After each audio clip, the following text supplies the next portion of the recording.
Qué placer, qué privilegio estar nuevamente aquí en Inconmovibles, Costa Rica, para llevar nuevamente seminario de preparación para liderazgo eficaz. Privilegio servir al Señor, definitivamente. Y como Él es perfecto, Él nos da lo mejor.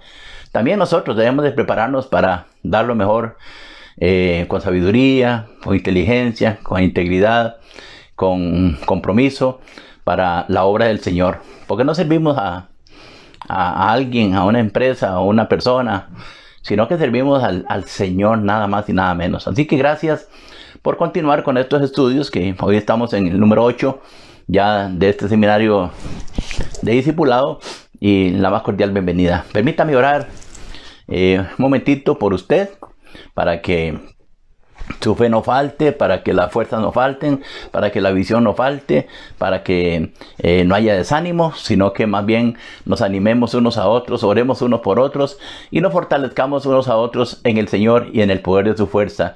Padre bendito, Padre de la gloria, gracias por esta oportunidad que nos das de presentar el Evangelio, Señor, las pautas a seguir para servirte mejor y para poder hacer las cosas con excelencia, Señor.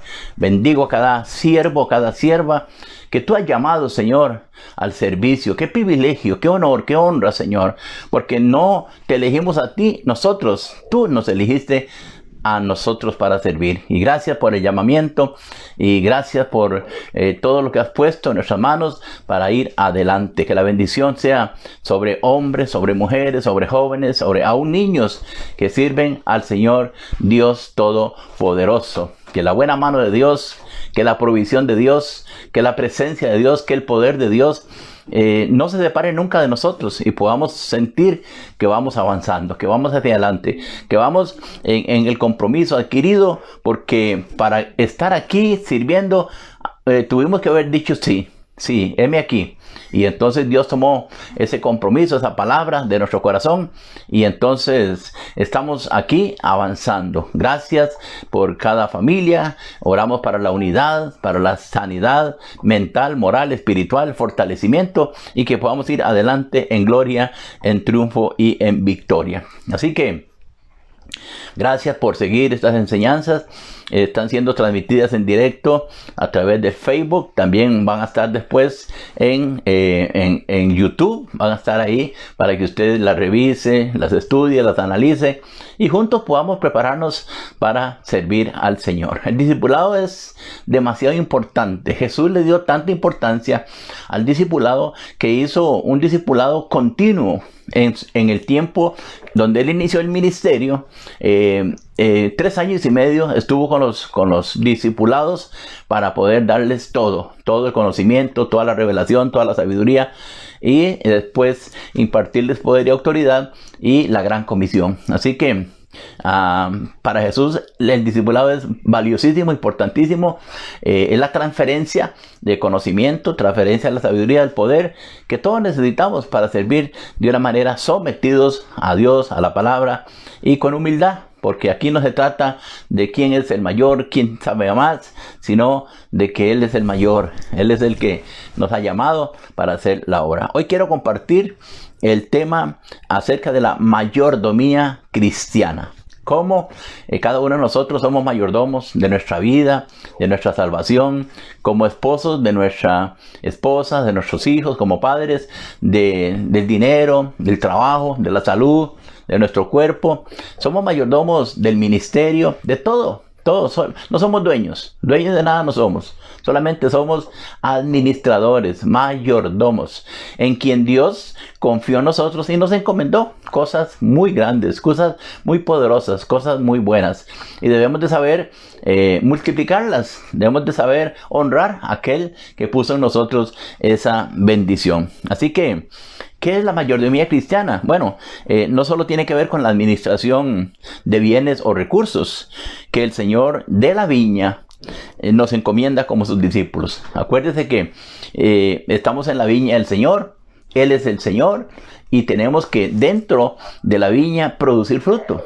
Entonces, ahí está la mayordomía. No solamente cuidar la planta, cuidar la salud espiritual, moral, intelectual, y producir los frutos para el Señor, porque el Señor es el que viene a recoger los frutos para Él.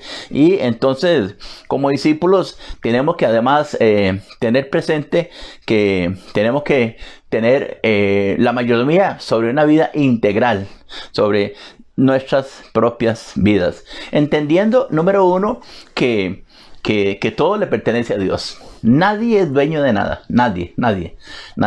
Como dijo David en el Salmo 24:1, de Jehová es la tierra y su plenitud, el mundo y todo lo que en él habita. Entonces David reconocía que hay un Señor, creador de todo, y como creador de todo le pertenece todo. El hombre fue hecho por él, el universo fue hecho por él, los peces fueron hechos por él, el mar, la tierra, los árboles, todo, las nubes, el agua, el sol, la luna, las estrellas, el viento, todo fue hecho por Él. Entonces, si nosotros disfrutamos de todas las cosas que son de Dios, es porque Él nos concede ese beneficio, ese privilegio, pero tenemos que cuidar de todos los recursos. Entonces, uno de los principios de la mayordomía es conocer, entender que todo le pertenece a Dios. Y número 2, que contamos con un tiempo limitado para vivir y administrar nuestra vida.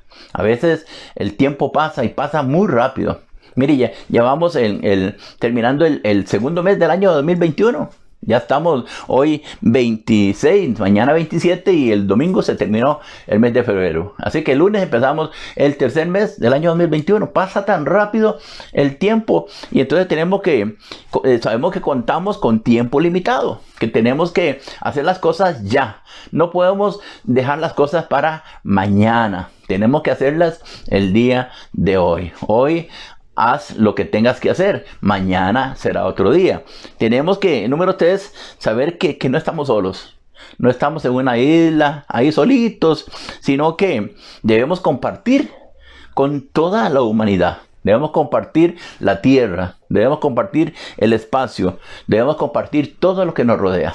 Por eso una casa, un hogar se trata de eso, de una hoguera, de un lugar cálido donde papá, mamá, abuelos, hijos, nietos, bisnietos nos reunimos y compartimos como gente creada por Dios, como creyentes, como cristianos, en unidad. Porque David dice que qué bueno es estar los hermanos juntos, qué bueno es habitar los hermanos juntos en armonía. Allí está la presencia de Dios y está la bendición de Dios. También tenemos que saber que nuestro trabajo, lo que hacemos secularmente y lo que hacemos espiritualmente en el ministerio es un servicio que debe resultar placentero. Todo lo que hacemos, no podemos quejarnos. Bendito el momento en que tenemos un ministerio. Bendito el momento en que tenemos un trabajo.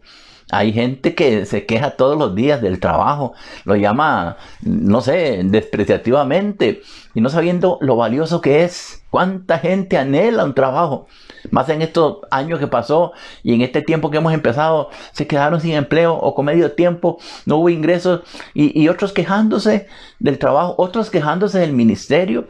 Si el ministerio es un placer, servir al Señor es un privilegio, haber sido llamados. No hay cosa más preciosa que hacer la voluntad del Señor y servir y fructificar en el reino de los cielos. Entonces sabemos que nuestro trabajo y ministerio deben resultar placenteros para cada uno de nosotros, porque servimos a Dios y servimos al prójimo, y tenemos que hacerlo no por fuerza ni por ganancia deshonesta, sino voluntariamente. Y también tenemos que, como punto número 5, que finalmente saber, entender que todo lo que hagamos lo hacemos para la gloria de papá, la gloria de Jehová Dios, la gloria del que es, del que era y el que ha de venir. Por eso Jesús le dijo a sus seguidores esta palabra en Lucas capítulo 12 verso 35 y les dice de la siguiente manera: estén ceñidos vuestros lomos. O sea, siempre estemos preparados,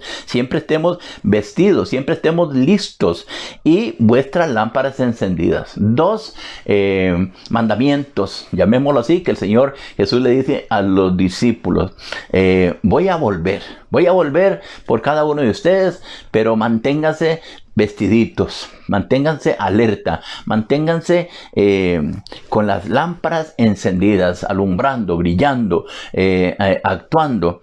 Y el verso 36 dice, y vosotros sed semejantes a hombres que aguardan a que su Señor regrese de las bodas, para que cuando llegue y llame, le abran enseguida. O sea, Él no espera que cuando venga nos encuentre durmiendo, nos encuentre pereceando, nos encuentre por allá haciendo otra cosa que la que Él nos mandó a hacer. Él espera que estemos despiertos, vigilantes, obrando para Él. Y entonces, ¿cómo estamos orando? Bueno, con las ropas puestas, ceñidos los lomos del entendimiento, en oración, en ayuno, en predicar, en aconsejar, en ministrar, en hacer la obra que el Señor nos encomendó. Y cuando Él venga, va a haber una palabra clave. Y dice el verso 37 de Lucas 12, que Él va a decir de su boca, bienaventurados. Bienaventurados aquellos siervos los cuales su Señor cuando venga halle velando. Entonces, de cierto os digo, mira qué lindo esto, hermano. De cierto os digo que se ceñirá y hará que se sienten a la mesa y vendrá a servirles. Después de haber servido toda una vida, ahora el Señor viene y nos encuentra sirviendo todavía. Dice, ahora sí, mi hijo, ahora sí, mi hija, ahora sí, venga, siéntese porque yo le voy a servir. Nada más, nada menos que el Señor sirviendo a nosotros. Porque Él, siendo Dios, vino a servir. Vino a servir y a darnos enseñanza. Y quiere cerrar con broche de oro nuestro paso a la eternidad en el llamamiento, dándonos el servicio a nosotros como sello de garantía de lo que Él vino a enseñarnos. Por eso, qué bueno memorizar la palabra. Tener ahí un campito en la mente, en el cerebro, en el corazón, donde podemos meter el tesoro de la palabra.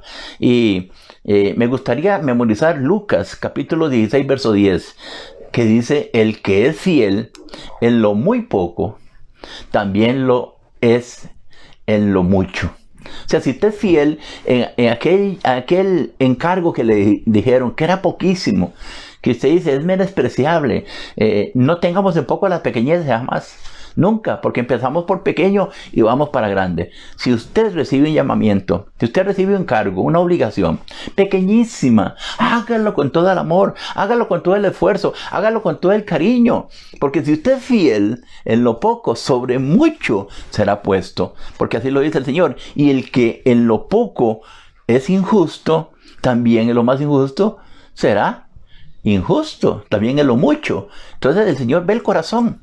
¿Cómo recibe uno? Ay, pero yo a limpiar ahí los baños de la iglesia. Sea fiel porque ahí empieza de lo menor a lo mayor. Y me empezó tal vez haciendo una oración o leyendo versículos. Lo hizo con amor, con fidelidad como para el Señor. Y ahí empezó la mayordomía. Empezó el Señor a trabajar en nosotros el corazón de siervo. El corazón de siervo de Dios. Porque si uno rechaza lo pequeño, queriendo alcanzar lo grande, no, así no es como funciona en el reino de los cielos. Entonces mi propósito en esta hora es que usted y yo entendamos y aprendamos a utilizar y a manejar los recursos que Dios nos da. Todo viene de Dios, todo, no hay nada que no venga de Dios. El aire viene de Dios, el agua, el fuego, la tierra, todo es del Señor. Entonces, que aprendamos cuál es la manera para que nosotros usemos los recursos de una manera que glorifiquen a Dios. Que todo sea para gloria del Señor. Y eso se hace con sabiduría que le pedimos a Dios. Porque Él dice, si alguno no tiene sabiduría, pídala. Dios dará abundantemente. Entonces cuando el hombre administra, cuando el hombre, la mujer administra sabiamente lo que tiene en sus manos, cuando es fiel en lo poco, Dios respalda su ministerio y bendice su liderazgo. Definitivamente. Hemos visto tantos siervos y siervas en tiempos de pandemia donde no faltó nada. Porque lo poquito Dios lo multiplica. Todo en las manos de Dios. Acuérdese del chiquillo con los panes y los peces. Alimentaba a una persona y quedaba tranquilo. Pero en las manos de Jesús. Los recursos en las manos de Jesús. Él los levantó al cielo, los bendijo, oró y se multiplicaron. de tal manera que 5,000 hombres comieron, imagínense, además de las mujeres y los niños. ¿Qué cantidad de multiplicación? Matemáticamente no tenemos la calculadora para poder hacer esa operación. Tremendo lo que el Señor hace. Entonces, en esencia, la mayordomía es la ley, es una ley por la cual se gobierna una casa. Toda casa tiene leyes, toda casa tiene reglas, toda casa tiene normas, y la casa de Dios, el reino de Dios tiene normas. Y entonces una de las normas es que tiene que haber mayordomos. Hay un Señor y el resto somos mayordomos. Entonces el mayordomo es aquel que gobierna o administra la casa de su Señor.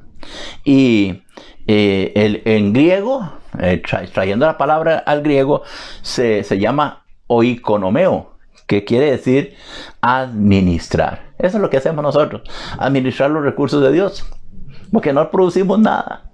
Dijo Job, del vientre de nuestra madre salimos desnudos y así nos vamos. Pero lo que Dios nos da, tenemos que saberlo administrar. ¿Cuánta gente recibe una herencia que con esfuerzo un padre trabajó, se sudó, guardó, ahorró, y al final los hijos toman aquello y son malísimos administradores, son malísimos mayordomos, y pierden todo? Si una herencia es para darle posteridad, para honrar a aquel que trabajó, para honrar a aquel que sudó y que se esforzó tanto. Dile, papá, gracias porque yo no trabajé, estoy disfrutando algo que no hice nada, o tal vez hizo algo, cooperó, pero no para votar aquello, como el hijo pródigo. Cogió la herencia y se fue y lo votó, no le había costado nada, tal vez porque era el menor. Pero tenemos que entonces entender, como siervos de Dios, como discípulos del Señor, como gente que ya está sirviendo, que Dios es creador y dueño de todo cuanto existe. Dueño de la creación, por ejemplo, Génesis capítulo 1 y capítulo 2 de Génesis, el principio. Génesis quiere decir el principio. Apreciamos la creatividad de Dios, la creación de Dios, el origen de todas las cosas existentes hasta hoy.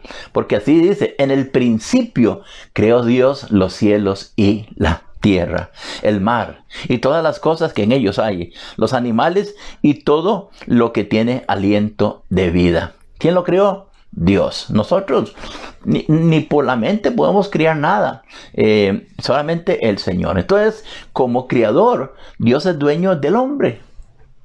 Él es el que nos crió. Hagamos al hombre conforme a nuestra imagen, conforme a nuestra semejanza. Tomando barro del Edén, barro rojo, barro moldeable, hicieron la figura de un hombre y ahora soplaron aliento de vida y fue el hombre un ser viviente. ¿Quién lo crió?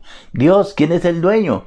Dios. ¿Por qué? Por creación, a su imagen y semejanza. Eso lo encuentra en Génesis capítulo 1, versículo 27. Y inmediatamente le dio la mayordomía del paraíso. Le dijo Dios a Adán, señorea sobre toda mi creación. ¡Wow! ¡Qué tremendo! Cómo Dios confía en nosotros para darnos un ministerio, para darnos un llamamiento, para darnos dones, para darnos el Espíritu, para darnos la palabra, que es el Evangelio de salvación, para predicarla. Pero a veces somos tan malos mayordomos que tenemos este tesoro, como dice Pablo, en vasos de barro, y ahí se queda toda la vida.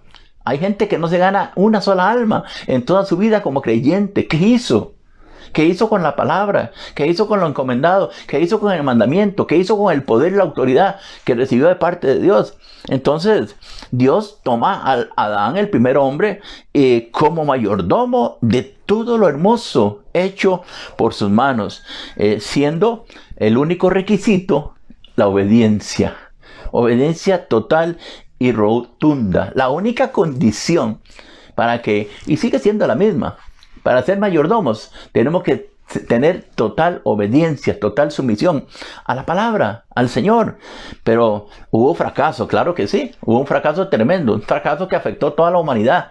Hasta el día de hoy, 2000 años después de Cristo, y lo que antes se vivió, son como unos 6,000 años donde la consecuencia de la rebelión de Adán todavía la seguimos padeciendo todos los seres humanos. Pablo le llama, por cuanto todos pecaron, estamos destituidos de la gloria de Dios. Entonces, Adán fracasó en cuanto a la obediencia a la orden divina, a la orden dada por Dios. Y como resultado entró dos cosas, el pecado y la muerte. O póngalo como quiera, la muerte y el pecado. Entraron. Y a través de la transgresión de la obediencia, los seres humanos heredamos una naturaleza pecaminosa y nos convertimos en esclavos del pecado. Y no solamente esclavos del pecado, sino que fuimos destituidos, despedidos de la gloria de Dios. Eso lo dice Pablo en la carta a los Romanos, capítulo 3, verso 23. Dice, por cuanto todos pecaron, están destituidos de la gloria de Dios. O sea que cuando uno nace, esos bebés son preciosísimos. Pero ¿quién dice que nacieron con una herencia tan nociva, tan dañina? Que al final, para restaurarse, cada persona tiene que reconocer a Jesús como Señor, tiene que reconocer que nació en pecado y tiene que arrepentirse de ese pecado para poder ser perdonado, limpiado y adoptado como hijo de Dios. Y venga la restauración de todas las cosas. Ahora, cuando eso sucede, cuando uno da ese paso de fe, entonces se convierte Jesucristo en nuestro Señor. En ese momento es cuando el Señor viene a ser mi Señor, mi Redentor y mi dueño. Llamémoslo así de esta manera, para que lo podamos entender. Todo aquel que confiesa a Jesús como Señor, lo recibe en su corazón, Dios le perdona. Y ahora tiene un Señor, un nuevo Señor. Antes tenía un Señor llamado Diablo, Satanás, que lo que quería era destruir, matar, hurtar, separarnos de Dios, llevarnos al Seol, al infierno, por la eternidad. Pero gracias al Espíritu Santo que nos abre el entendimiento, volvemos en sí y necesitamos ahora pasar de muerte a vida. Lo que se llama, somos liberados. ¿Por qué razón? Porque éramos rehenes del pecado. Pero en Cristo ya somos rehenes liberados mediante el pago de un rescate. ¿Quién pagó el rescate? ¿Papá? No. ¿Mamá? Tampoco. ¿Quién pagó el rescate? Jesucristo. Jesucristo pagó el rescate en la cruz, muriendo por nosotros, derramando su sangre allí en la cruz, pagando el precio del pecado por cada uno de nosotros. Nos rescató de la vana manera de vivir. La vida es una vanidad para todo el mundo, excepto cuando ya viene Cristo a nuestra vida, ya se convierte en una vida diferente, una vida que cambia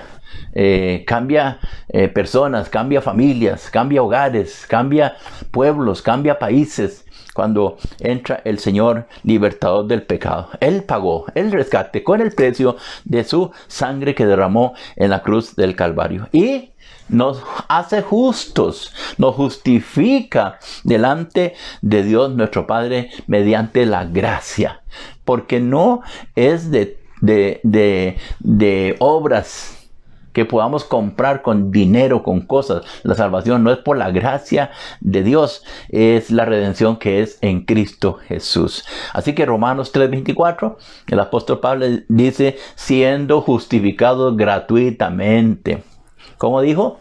Siendo justificados gratuitamente. ¿Qué le parece esa palabra? ¿Cuánto nos gustan las cosas regaladas? ¿Cuánto nos gustan las cosas gratis, verdad? Cuando no hay que pagar nada y dice, esto es gratis, y ese montón de gente recibiendo aquellas cosas gratis. Pero el Evangelio también es salvación.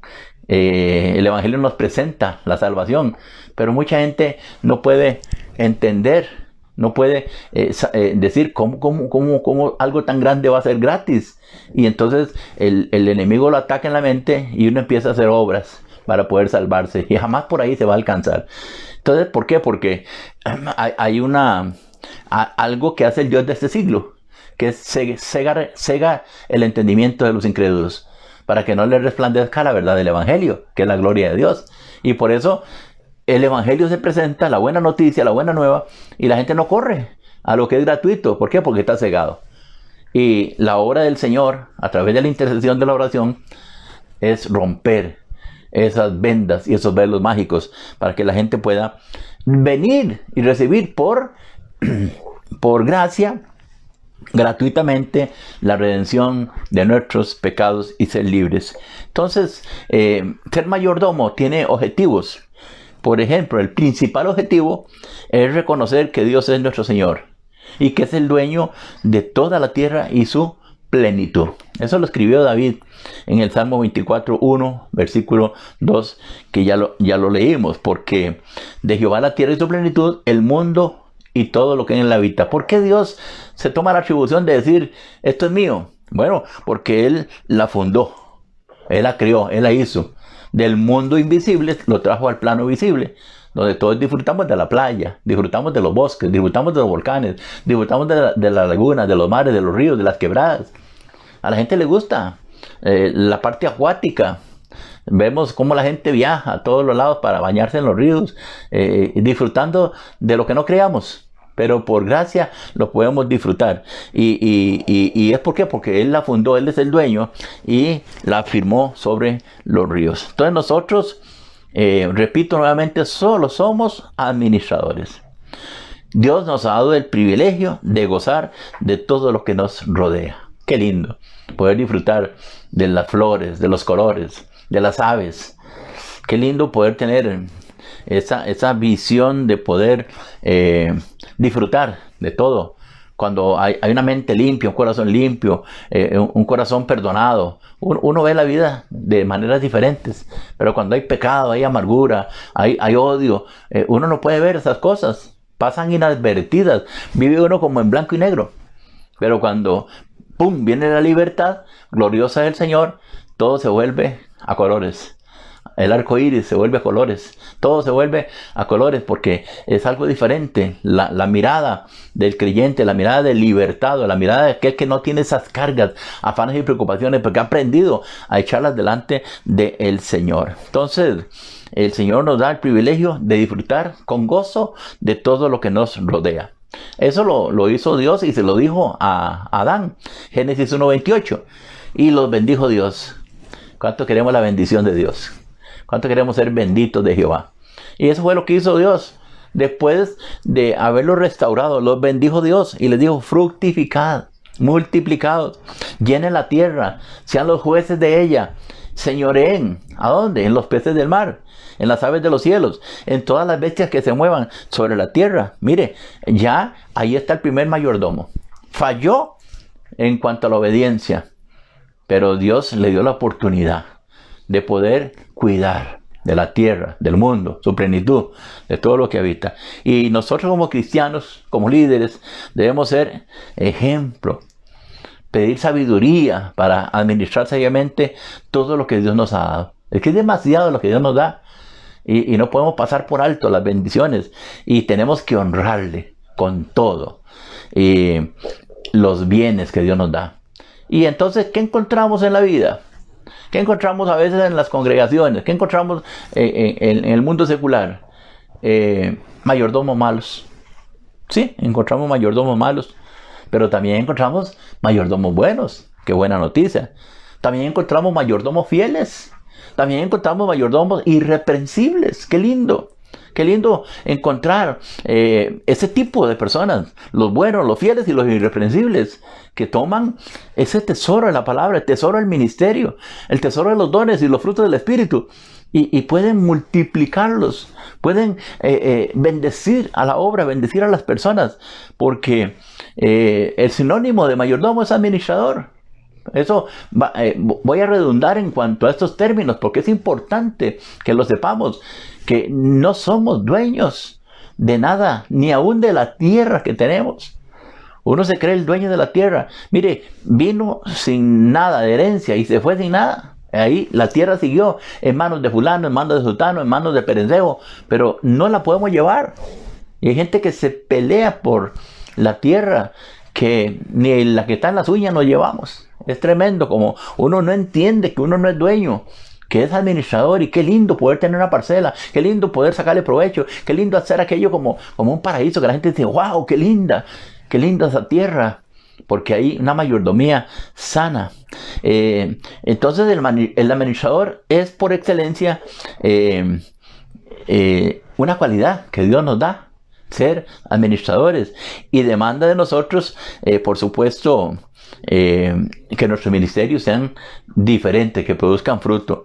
Por ejemplo, Pablo dice en 1 Corintios capítulo 4 verso 1, dice a la iglesia: así pues téngannos los hombres por servidores de Cristo.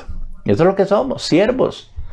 No somos dueños del evangelio, no somos dueños de la iglesia es el cuerpo de Cristo, pero el dueño es Jesús. Él la compró con su sangre, pero nos es dado a nosotros el privilegio de administrar a los santos, administrar las almas, bendecirlas, liberarlas, aconsejarles, sanarlas, que vayan prosperando en todas las áreas, como Dios quiere que así sea, porque Él desea que todos seamos prosperados en todas las cosas y que tengamos salud, así como prospera nuestra alma. Ahora, Pablo dice a la gente, porque la gente, donde veía a Pablo, en figura no deseable, pequeñito, con cierta cosa ahí en los ojos, pero la palabra era poderosa. Él sabía administrar ese tesoro que tenía. Y entonces la gente, al ver maravillas, milagros, proezas, empieza a ser dioses de la gente, a ser ídolos. Pero dice Pablo: no, tranquilos, no. Nosotros somos personas como ustedes. Simplemente se nos confió los misterios de Dios. Se nos confió el evangelio de Dios.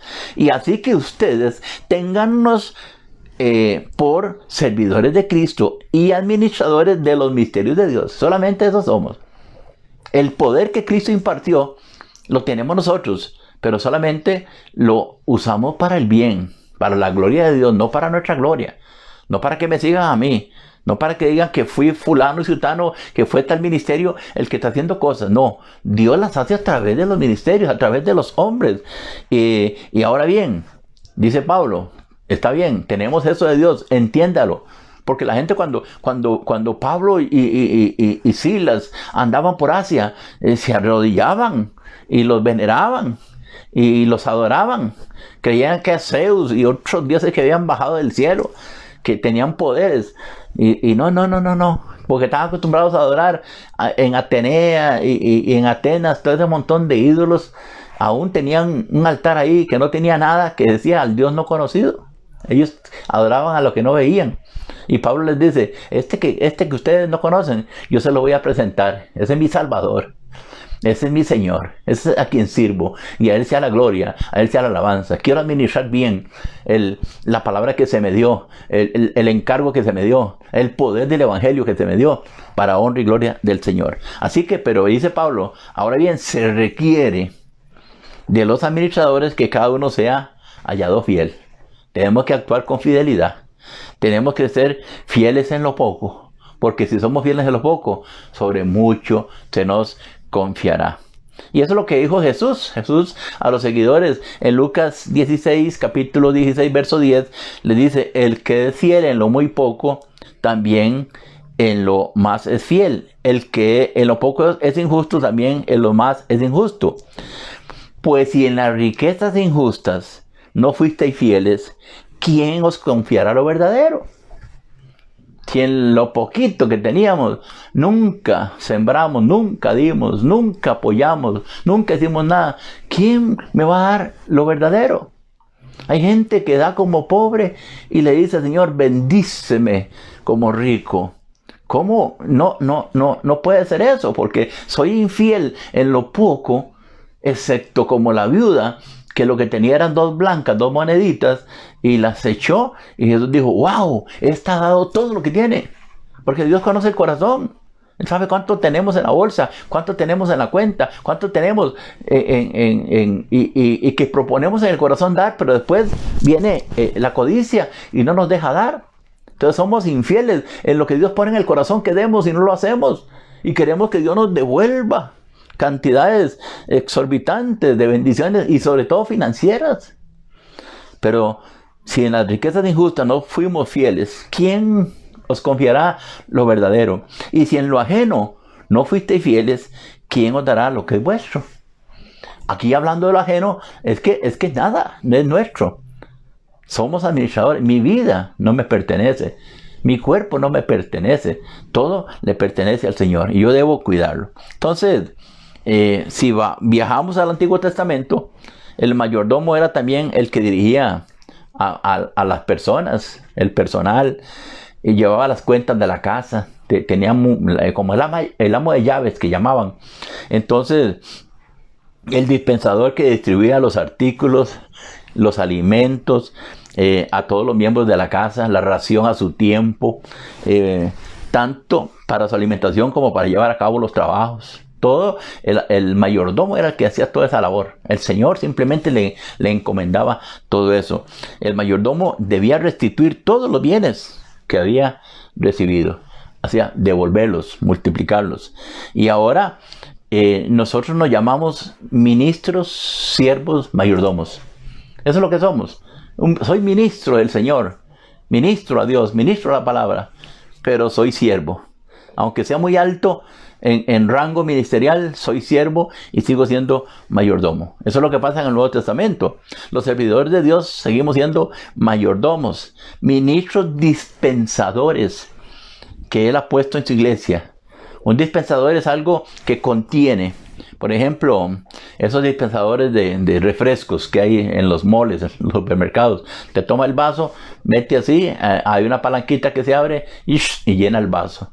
Así es, un ministro, siervo, administrador, provee, ministra, dispensa la gracia, el poder, la palabra.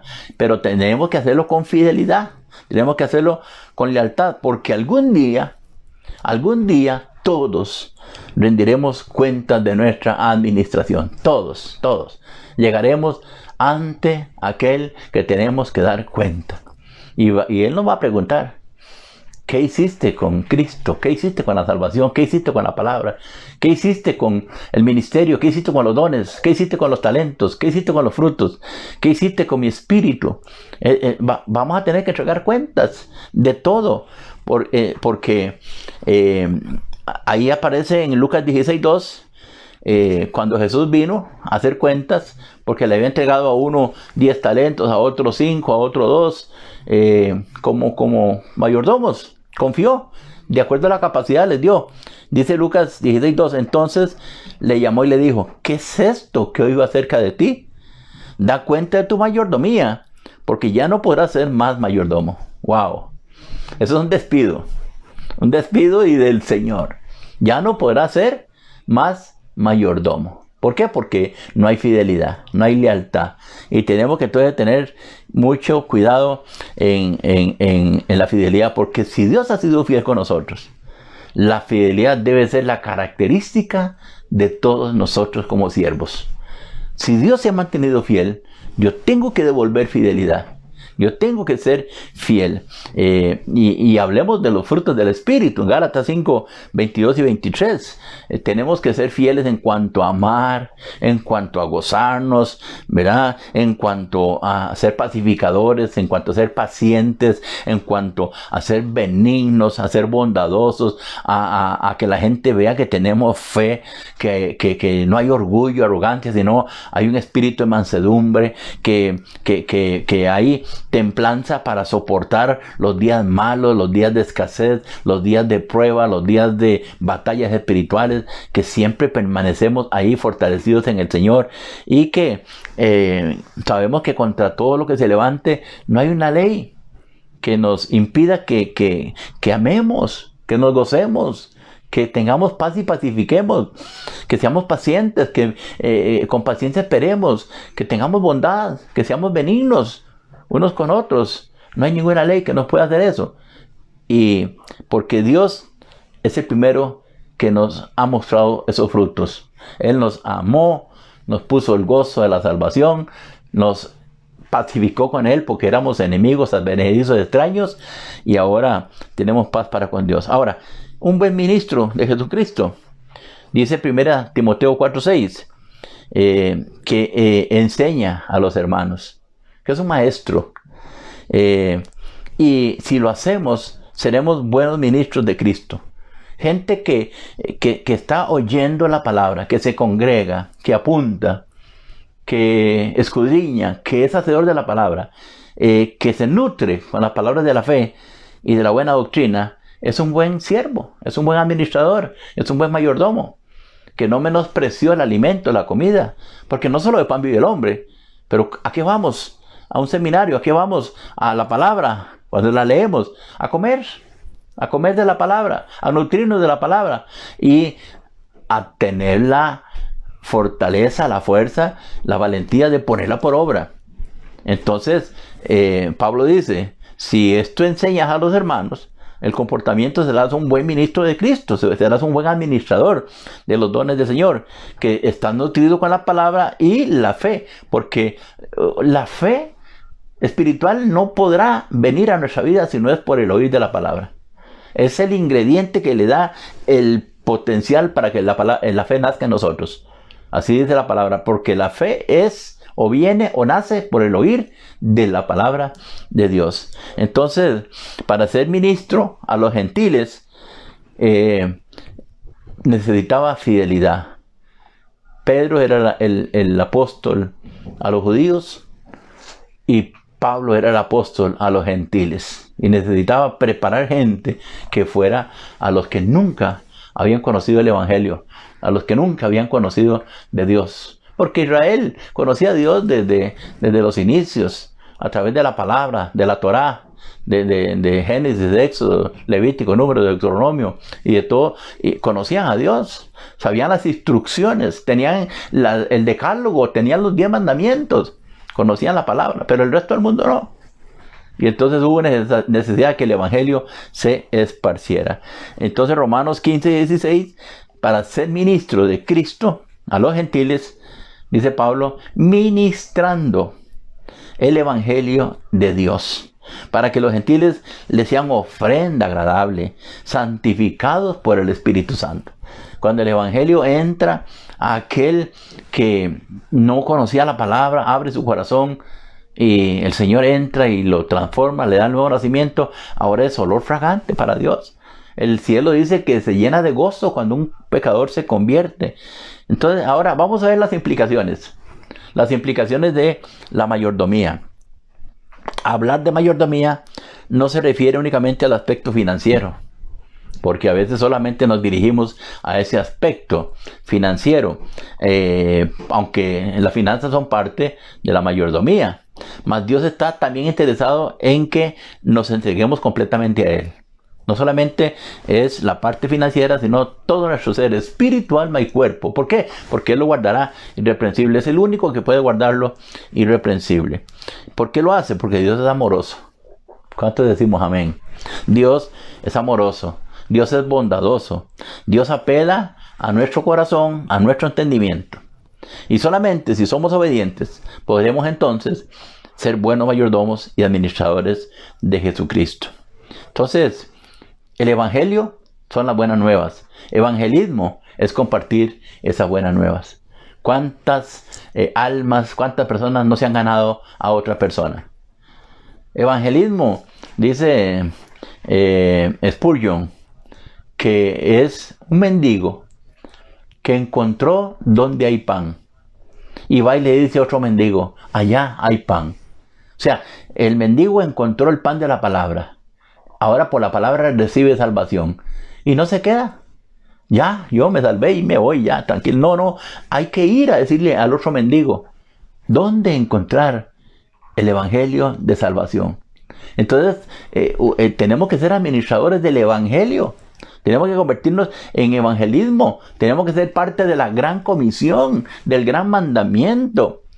Por eso Jesús lo dejó clarísimo cuando iba a ser subido al cielo. Él reunió a los discípulos y les dijo, toda potestad me es dada en el cielo y en la tierra. Por tanto, vayan y hagan discípulos a todas las naciones. Bautícenlos en el nombre del Padre, del Hijo y del Espíritu Santo. Enséñeles a guardar todas las cosas que yo les he enseñado. Y cuando vayan a hacer eso, cuenten con mi presencia. Cuenten que yo estaré con ustedes todos los días hasta el fin del mundo. Qué tremenda mandamiento, qué gran comisión Y qué gran palabra del Señor para decir, cuando vayan, yo estoy. A veces no vamos y Dios no está. ¿Por qué? Porque no está comprometido. Él se compromete con los que queremos hacer la predicación, el evangelismo.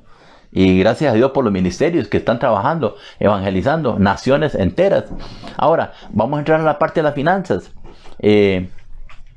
¿Cuánta gente se hace sordo a cooperar con la iglesia, a dar diezmos, a dar ofrendas, a dar ayuda económica? Hablan y el que más habla es el que menos da. Entonces, ¿qué es lo que hace la palabra? Nos exhorta a devolver a Dios lo que le pertenece. Dios me da el 100%. Ahora me dice, dame el 10%. ¿Qué me queda a mí? Un 90% de todo. Ahora, si yo me quedo con el 100%, no me alcanza, no me rinde. Pero si me quedo con el 90% y le doy a Dios el 10%, óigame, ese 90 se hace multiplicado. Primero porque estoy en obediencia. Primero porque lo di con generosidad, con gratitud y con gozo. Primero porque tengo la obediencia a la palabra del Señor. Entonces, cuando diezmamos, estamos regresando al Señor parte de lo que de su mano ha venido para nosotros. Primera de Corintios 16:2.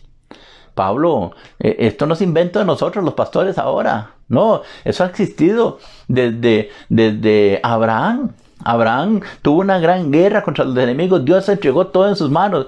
Y aquel Abraham no aparecía en la Biblia la palabra diezmo, ni ofrenda, ni nada de esto. Y entonces cuando vio el botín que había capturado, ¿verdad? Que por la mano de Dios que le dio la victoria, vino a Melquisedec, al rey, al representante de Jesús. Melquisedec, sacerdote. Y le trajo los diezmos de todo.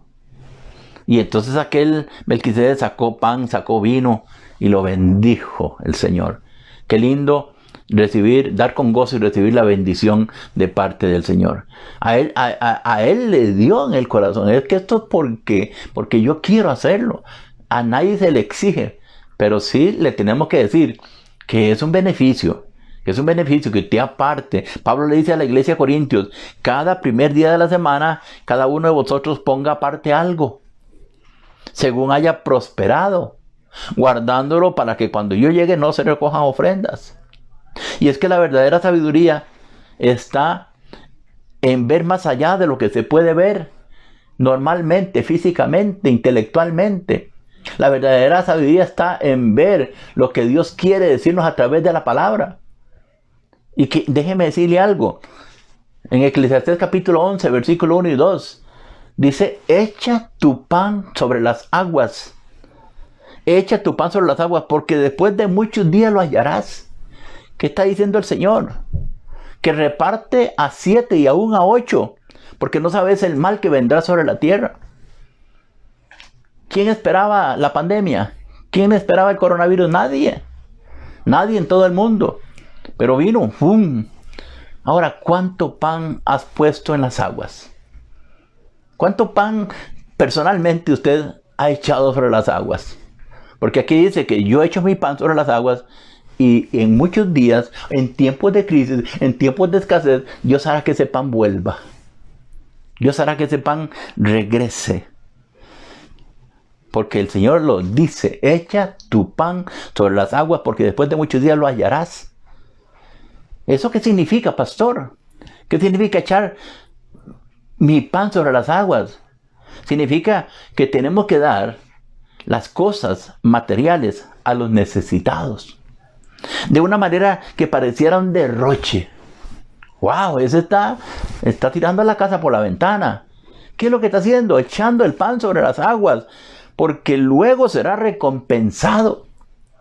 Es hacer algo ahora por una recompensa que no puedo ver ya, inmediata. Si usted diezma hoy para esperar que Dios le devuelva mañana, no.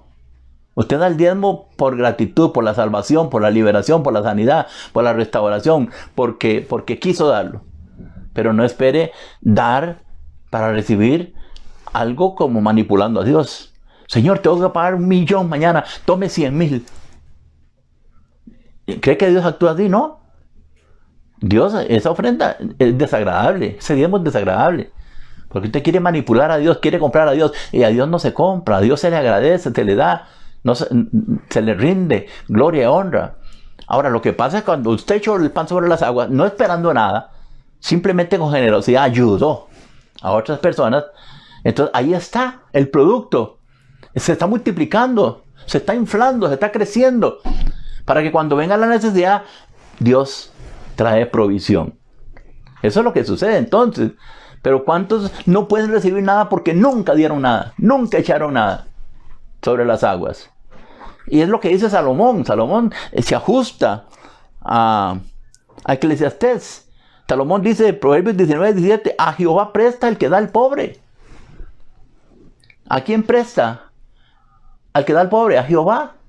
Y el bien que ha hecho, se lo volverá a pagar. ¿Quién se lo paga? El pobre. El pobre no puede. El pobre no tiene. El pobre se comió lo que le dimos. Gastó lo que le dimos. Pero hay alguien que dice, este pan lo echaron sobre las aguas y yo me comprometí en la palabra de devolverlo. Y entonces viene el pago. Cuando de pronto una bendición por aquí, otra bendición por allá, porque echamos el pan sobre las aguas. Pero hay gente que no echa nada y quiere que el Señor le devuelva en los momentos de crisis. Y por eso es que tenemos que hacerlo religiosamente, generosamente. Dar el diezmo, dar ofrenda, dar contribuciones para la obra del Señor. ¿Por qué Israel es bendecido? Porque Dios le dice a Moisés, construyeme algo hermoso, algo glorioso, algo poderoso, algo digno de mí. Y Moisés simplemente no tenía nada. Estaba con las manos vacías, pero le transfirió la petición de Dios al pueblo. Y el pueblo trajo y trajo y trajo y trajo. Echó el pan sobre las aguas. Que Moisés dice, ya no traigan más. Ya no traigan más. ¿Y qué hacía Dios con el pueblo? Bueno, proveerles todos los días el maná. Proveerles cobertura contra el desierto. Proveerles cobertura contra el sol. Proveerles carne. Proveerles su presencia. Pero a veces queremos todo de Dios, pero no damos nada. Es como pellizcar un vidrio. Entonces, Pablo dice también que se recogían ofrendas y contribuciones. 2 Corintios 9:7 dice, cada uno dé como propuso en su corazón. No con tristeza, ni por necesidad. Porque Dios, si algo ama, es que usted dé con alegría. Si usted venga el domingo con su ofrenda de alabanza con alegría, con su ofrenda de aplausos con alegría, con su ofrenda de su cuerpo, presentándolo en sacrificio vivo y santo agradable con alegría. Que Dios vea el corazón suyo, que usted viene a un culto, que le pregunten, hermano, ¿cómo estuvo el culto? Y, ay, no se movió nada. No, el que no se movió fue usted. El que no trajo un corazón recto fue usted. El que no vino con gozo fuimos nosotros. Sí, Dios estuvo ahí porque Él prometió, donde estén 2 o 3 reunidos en mi nombre, yo estaré en medio de ellos. Pero el que viene mal somos nosotros, cargados, afligidos. Y con tanta palabra que Dios nos da, venid a mí todos los que están cargados y trabajados, que yo os haré descansar.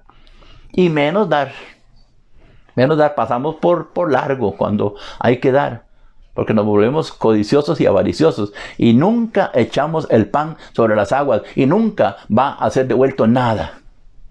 Porque esto depende de lo que yo, por fe, doy generosamente, caritativamente. Entonces, no se puede dar con tristeza ni por necesidad. Porque Dios ama al dador alegre. Entonces, bajo la economía de la gracia de Dios, se espera que todo creyente aporte con corazón bien dispuesto. Es mi responsabilidad apoyar con mis finanzas la obra de Cristo aquí en la tierra. Es mi responsabilidad. Porque Satanás va a usar aún la escasez financiera para cerrar templos. ¿Cuántos en la pandemia tuvieron que cerrar? Porque el dueño dijo, no puedo rebajar. El que estaba alquilando dice, no puedo pagar. Entonces se rompe el contrato. ¿Pero qué pasó? ¿Por qué? Tenemos que ir por adelantado, ir adelante. Empezar hoy, empezar a echar nuestro pan sobre las aguas. Porque la palabra lo dice, dentro de no muchos días lo vas a recoger. Tenemos que empezar a sembrar en el reino de Dios, porque Dios dará el crecimiento a esa semilla y vendrá cosecha. Pero tenemos que actuar. ¿Qué dice Malaquías 4? Traed los diezmos al alfolí y haya alimento en mi casa. Y probadme en esto, dice el Señor, si no abriré las ventanas de los cielos y haré que haya abundante cosecha en vuestro regazo, medida buena, apretada y remecida. Reprenderé el devorador por vosotros. Pero no, la codicia es mayor. El amor al dinero es mayor. La adoración a Mamón, el dios de las finanzas, el dios del dinero, es mayor. Nuestra mayordomía se hace mala porque entonces no somos fieles en lo poco y queremos lo mucho. Y lo mucho no vendrá mientras yo no me convierta en fiel con lo poco delante del Señor. Ahora, mi cuerpo también tiene que ser ofrendado a Dios. Debe cuidar el cuerpo como templo del Espíritu Santo, porque eso es lo que somos. Porque somos templo del Espíritu Santo, porque Él mora en nosotros. 1 Corintios 6:19 dice: o ignoráis, creyente, cristiano que te congregas, que vuestro cuerpo es templo del Espíritu Santo, el cual está en vosotros, el cual tenéis de Dios, y que no sois vuestros cuerpos. Ahora, tengo que ser mayordomo sobre mi familia. Tengo un compromiso de instruir a mi familia en los caminos de Dios, de acuerdo a la palabra del Señor, de acuerdo a los mandamientos. Y empezó desde la ley. Empezó desde que Dios dijo: yo voy a tomar el control de este pueblo para que les vaya bien. Y la enseñanza está en Deuteronomio capítulo 6, verso 1. Permítame leer porque es bueno enterarnos de lo que Dios quiere con la familia. Dice Dios: esto pues son los mandamientos, estatutos y decretos que Jehová vuestro Dios mandó que os enseñase, para que los pongáis por obra en la tierra a la cual pasáis para tomarla, para que temas a Jehová tu Dios, guardando sus estatutos, sus mandamientos que yo te mando, tú, tu hijo, el hijo de tu hijo, todos los días de tu vida. Generación a generación tenemos que conocer la palabra de Dios y vivir bajo la palabra para que nos vaya bien, guardando los estatutos todos los días de nuestra vida, para que los días que estemos sobre la tierra sean prolongados. ¿Cuánta gente no desea morir? ¿Cuánta gente anda buscando la fuente de la eterna juventud? Y definitivamente el cuerpo exterior se desgasta, pero cuando la palabra está en mí, cuando el Espíritu está en mí, cuando el agua viva está en mí, el cuerpo interior se rejuvenece día a día. Y es por causa de la palabra. Y el Señor le dice en el versículo 3: oye pues Israel, cuida de ponerlos por obra, para que te vaya bien a la tierra que fluye leche y miel, y os multipliquéis como te ha dicho Jehová, el Dios de tus padres. Oye Israel, Jehová nuestro Dios, Jehová uno es. ¿Cuántos ídolos hace la gente? ¿Cuántas desviaciones tenemos y no honramos a Dios? Y el mandamiento es: amarás a Jehová tu Dios de todo tu corazón, de toda tu alma, con todas tus fuerzas. Y estas palabras que yo te mando hoy estarán sobre tu corazón. O sea, yo tengo que guardar el corazón de cosas vanas, cosas superfluas, y permitir que la palabra gobierne. Y la repetirás a tus hijos. Hablarás de ella estando en casa, en el camino, al acostarte, cuando te levantes. Las atarás como una señal en tu mano. Estarán como frontales en tus ojos. Las escribirás en los postes de tu casa y en tus puertas. La pregunta es: ¿somos mayordomos de la palabra del Señor? Que no es nuestra, sino Dios la dio para que nos vaya bien. La estamos pasando a nuestros hijos, a nuestros nietos. O el tiempo es tan corto que no nos alcanza para poder tener un altar familiar. Y hablando del tiempo, nuestro tiempo, la asistencia, la puntualidad, el rendimiento en nuestra iglesia local son importantes en la obra de Dios.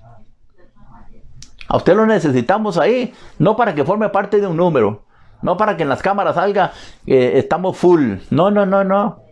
Necesitamos que todos crezcamos a la unidad de la fe y el conocimiento del Hijo de Dios, a la estatura de un varón perfecto, a través de la palabra. Que sirvamos que echemos el pan sobre las aguas, que entendamos sabiduría, que entendamos fe, que entendamos conocimiento como cuerpo de Cristo, para estar firmes todos unidos y constantes trabajando en la obra del Señor. 1 Corintios 15, 58. Así que, hermanos míos amados, estad firmes y constantes. ¿Cuánta gente se desanima por una cosa, por la otra? Pierde la fuerza en su mente, en su corazón, en sus piernas. Ya no quiere avanzar. Pero Dios nos manda a crecer, nos manda a madurar, nos manda a avanzar siempre en la obra del Señor, sabiendo que vuestro trabajo en el Señor jamás es en vano. Jamás. Todo lo que usted hace, poquito, grande, el ministerio, Dios lo va a recompensar. Ahora, yo tengo que ser buen mayordomo con los dones y los talentos que me dio Dios.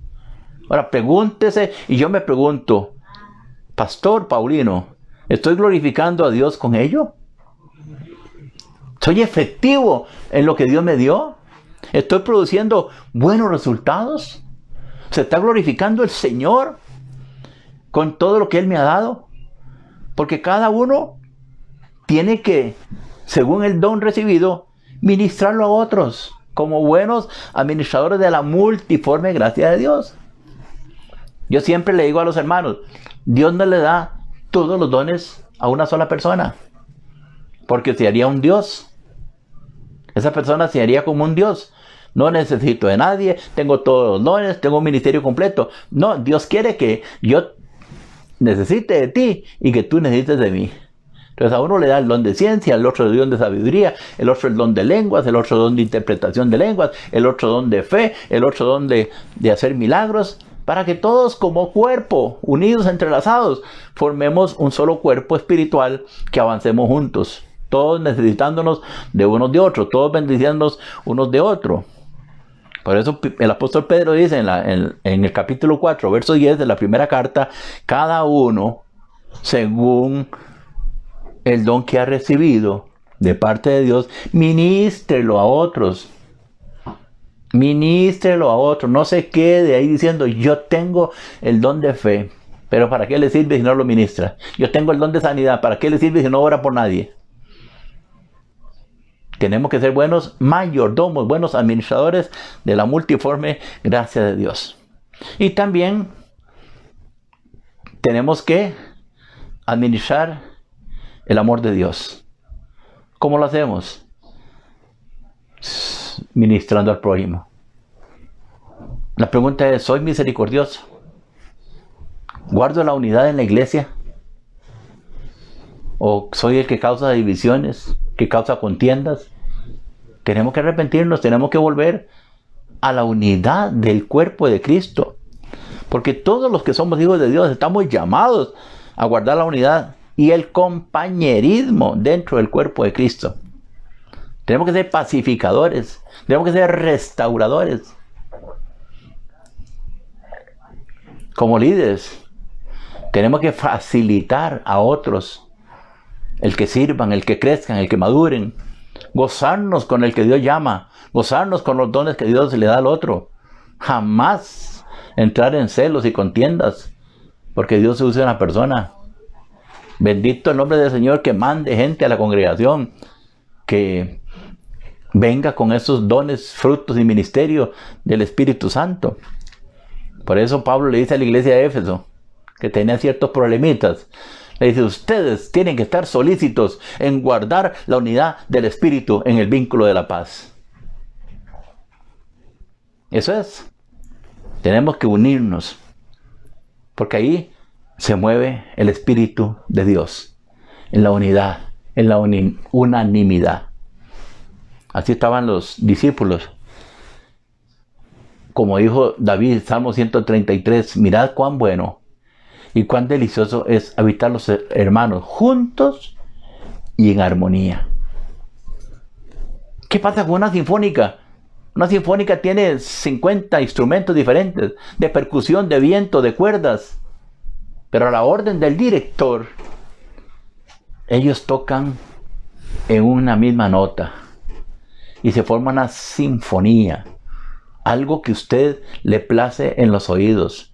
Nadie entra con otra nota ni fuera de tiempo. Están juntos, unánimes, en armonía. Y así debe ser la iglesia. La nota del Espíritu, la nota de la obediencia, la nota de estar sometido, la nota de dar, de presentarnos delante de Dios. Concluyo esta noche dando gracias al Señor por usted, por la atención, por la palabra. A veces es dura, pero es buena para consolar, para edificar y para exhortar la vida de cada uno de nosotros. ¿Cuál es el deseo que Dios quiere para nosotros? Que seamos buenos administradores de todo el bien y la bendición que el Señor nos ha dado. Porque hay promesa. ¿Qué es lo que el Señor promete? Recompensa en la fidelidad. Así que la próxima semana vamos a continuar con el tema número 9, que tiene que ver el líder y su familia. Un tema importantísimo que yo le invito a conectarse, le invito a seguirlo para no perdernos cómo es el comportamiento de un líder y su familia. Amado Dios y Padre Santo, te doy gracias en el nombre que es sobre todo nombre por esta noche que he compartido con mis hermanos, consiervos en Cristo, Señor, llamados a administrar la multiforme gracia de tu amor y misericordia. Gracias por enseñarnos a que nada nos pertenece, que todos somos administradores de todo lo que nos has dado y que debemos de hacer las cosas con amor, con fidelidad, con integridad, y en lo poco ser fieles y en lo mucho también lo seremos. Gracias por enseñarnos que hoy yo puedo tomar la actitud y la decisión de empezar a echar mi pan sobre las aguas, porque la palabra dice que a su tiempo regresará, a su tiempo vendrá multiplicado, y para gloria y honra